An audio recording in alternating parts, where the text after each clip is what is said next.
नमस्कार दोस्तों, grow with Anjani channel में आपका स्वागत है। दोस्तों, आज हम लोग जानेंगे कि 18 साल में 50 लाख के लिए कितने का लमसम करना पड़ेगा। जैसा कि दोस्तों हमारे कई व्यूअर का कमेंट था और दोस्तों आपको हम बताना चाहेंगे कि बहुत सारे दोस्तों का एक गोल होता है कि हमें 18 साल बाद ये करना है, मकान बनाना है, बच्चे की शादी के लिए गोल है या कार लेना है, कुछ भी गोल है आपका अगर, तो यहाँ हमारे व्यूअर का कमेंट था कि सर अगर हमें 50 लाख रुपया 18 साल में कंप्लीट करना है तो हमें कितने का लमसम करना पड़ेगा, यानी कि हम वन टाइम सिंगल इन्वेस्टमेंट कितने का कर दें जिससे जो है हमारा 50 लाख रुपया 18 साल में कम से कम बन जाए। तो दोस्तों आज हम लोग इस टॉपिक को जानेंगे। और दोस्तों आप ये जो हमारा वीडियो आप देख रहे हैं, ये वीडियो आपके ओनली एजुकेशनल पर्पस है, आपको एक अच्छी जानकारी मिलती रहे, यही हमारा उद्देश्य है। तो दोस्तों आइए हम चलते हैं, कैलकुलेशन से समझेंगे, देखेंगे, क्योंकि जो आपका डेटा कहता है, जो पास्ट में जो डेटा आपका फंड का परफॉर्मेंस दिया है फंड ने, उस डेटा से हम अगर एक कैलकुलेशन करके देखेंगे तभी हमें पता चलेगा कि हमें 50 लाख के लिए कितने का वन टाइम सिंगल इन्वेस्टमेंट करना है।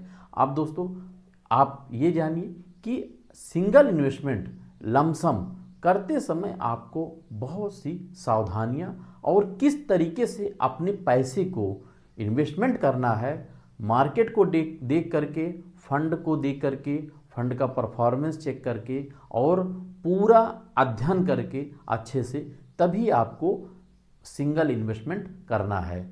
और आपको जैसा भी उचित लगे इन्वेस्टमेंट करते समय, आप चाहे किसी भी तरीके से आप फंड में इन्वेस्टमेंट कर रहे हैं तो आपको पैसा अपना डाइवर्सिफाइड करके ही चलना है, यानी हमें पूरा पैसा एक ही फंड में नहीं लगाना है और एक ही टाइम में नहीं लगाना है। तो बहुत सारी बातों का ध्यान रखना होता है लमसम में। तो इन्हीं बातों को ध्यान में रखते हुए दोस्तों पहले हम कैलकुलेशन देखेंगे कि हमारा कितना पैसा हमें करना पड़ेगा। अब यहाँ दोस्तों देखें कि हम पहले तो हम रिटर्न को एक माप लेंगे कि अगर मानते हैं एक एग्जाम्पल के लिए कि अगर हमें 12% का फंड का परफॉर्मेंस 18 साल में लंबे समय में मिल सकता है तो 12% के हिसाब से इन्वेस्टेड अमाउंट जो है, आप अगर 7 लाख रुपया रखते हैं, यानी कि आप 7 लाख रुपया सिंगल इन्वेस्टमेंट अगर करते हैं तो 18 साल बाद उसकी वैल्यू जो बन सकती है 12% के हिसाब से वो 53,82,976 रुपया बन सकता है। यानी कि आपका अगर 7 लाख रुपया आपके पास है आज के डेट में, वो 18 साल बाद एक्सपेक्टेड रिटर्न 12% के हिसाब से आपका 50 लाख रुपया का कॉर्पस तैयार कर सकता है। तो एक ये आपका एग्जाम्पल हुआ 12% के हिसाब से। और अब हम 15% के हिसाब से देखेंगे कि अगर हमारा जिस फंड में हमने इन्वेस्टमेंट किया है अगर उसका परफॉर्मेंस और अच्छा जाता है, यानी कि 15% अगर जाता है, तो 15% के हिसाब से मैंने 7 लाख रुपया अगर इन्वेस्ट किया तो हमारा पैसा कितना बन सकता है, 86,62,818 रुपया आपका यहाँ बन सकता है 18 साल बाद। इन्वेस्टेड अमाउंट वही रहेगा 7 ही लाख, और आफ्टर 18 ईयर के बाद आपका जो है ये 86,62,818 रुपया बन सकता है। दोस्तों म्यूचुअल फंड में आप एक्सपेक्ट करके चल ही सकते हैं, यानी कि यहाँ रिटर्न का कोई गारंटी नहीं होता है, कोई गारंटी नहीं है कि आपको 86 लाख मिल ही जाए, यानी कम और ज़्यादा ऊपर नीचे हो सकता है। तो यहाँ जो फंड का रिटर्न है अगर 15% से कम आया तो थोड़ा बहुत कम आता है तो आपका कम हो सकता है, अगर इससे ज़्यादा आया तो ज़्यादा भी हो सकता है, यानी कि उतार और चढ़ाव मतलब होते रहते हैं फंड में, फंड का परफॉर्मेंस कम और ज़्यादा आ सकता है। तो इस तरीके से आपने ये देखा कि अगर मुझे 18 साल के लिए लमसम करना है और मुझे 18 साल बाद 50 लाख रुपए चाहिए, तो अगर हम मिनिमम कम से कम 7 लाख रुपया अगर हम इन्वेस्ट कर देते हैं तो हमें 18 साल बाद 50 लाख रुपया मिल सकता है। अब दोस्तों हम कुछ फंड का परफॉर्मेंस देखेंगे 18 साल का। तो 18 साल का समय दोस्तों बहुत लंबा होता है, लेकिन आपकी जानकारी के लिए हम मिड कैप और फ्लेक्सी कैप दो फंड को हम ट्रैक करके देखेंगे कि 18 साल में कितना रिटर्न परसेंटेज बना के दिया है पास्ट डेटा। तो पास्ट डेटा से आपको एक अच्छी जानकारी मिल सकती है। यहाँ दोस्तों हम अपने डेटा शीट पे हैं और यहाँ आप देखें कि mutual fund lump sum return equity flexi cap. अगर हम फ्लेक्सी कैप का डाटा देखते हैं, 18 साल का डाटा देखते हैं, यहाँ अमाउंट दोस्तों 1 लाख ही है आपके समझने के लिए, समझाने के लिए।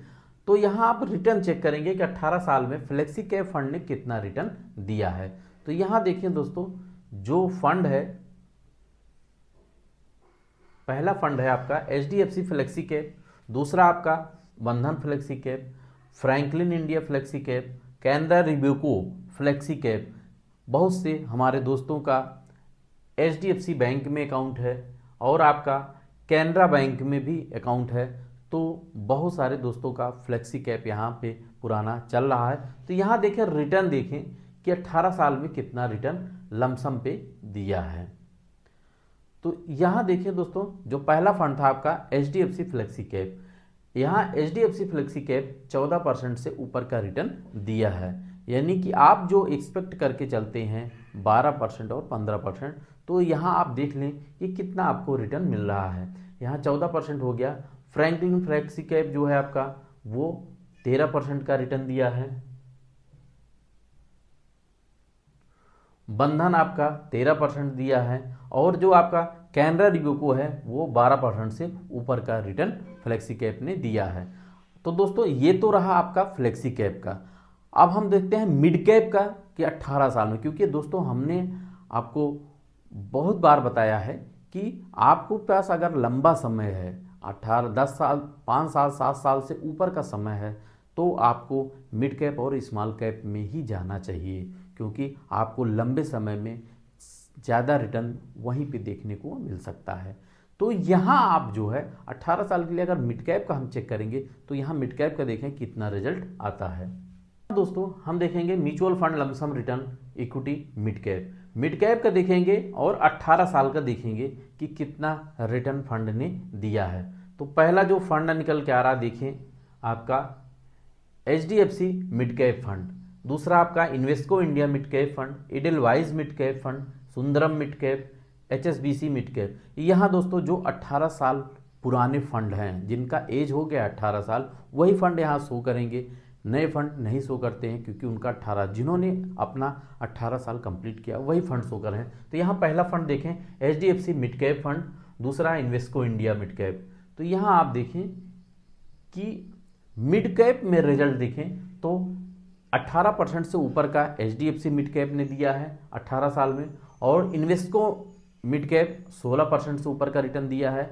और तीसरा जो फंड है आपका वो है Edelweiss mid cap. Edelweiss mid cap भी जो है आपका 15% से ऊपर का रिटर्न दिया है। चौथा जो फंड था आपका वो था सुंदरम मिड कैप, भी 15% से ऊपर का रिटर्न दिया है। यानी कि आप देखें कि 15%, 16%, 15%, 15%, 15%, लास्ट का जो सबसे नीचे आया है फंड वो 14% से ऊपर का रिटर्न दिया है। यानी कि आप अब आंकड़े लगा सकते हैं कि आपको मिड कैप और फ्लेक्सी कैप में लंबे समय में कितना डिफरेंस है और कितना रिटर्न बना के फंड ने दिया है। तो दोस्तों आपको आशा करते हैं कि आपको एक अच्छी जानकारी मिल गई होगी। अगर दोस्तों मेरी जानकारी अच्छी लगे तो एक लाइक करिएगा, शेयर करिएगा और हमारे चैनल को सब्सक्राइब कर हमें सपोर्ट करिएगा।